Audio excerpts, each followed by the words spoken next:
maadaana saacada soo socdaan qaar baa 7 kiiloomitir ka yimaada labada duhurnimo marka ugu horreyn isku yimaado shanta wixii ka dambeeyana waa habeen oo laguma dhigi karo wax oo iftiinna male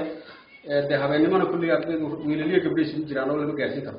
marka waxaan u baahanahay wasaaradda waxbarashada gobolka iyo madaxda waxbarashada degmada iyo cid kasta ilaa wasiirka waxbarashada ilaa gaasimaha waxaan u baahanahay in si degdeg ah dugsiga dhismaha u baahan yahay loogu helo si ay ardaydu u helaan waqtigii ku filaa ee 5 saacadood ama 6 saacadood ay gelinka hore ee duruufta ay manaahijtooda lagu dabooli kari lahaa si ay u helaan uga baxaan waqtigan 3 saacadood ee gelinka dambe ah taasoo run ahaantii aan isleenahay qolada yacni dugsiga hoose dhexe saacad kamay noqonin labada fasal way noo heli lahayd gudoomiyaha waxbarashada degmaduna muu qiimeynin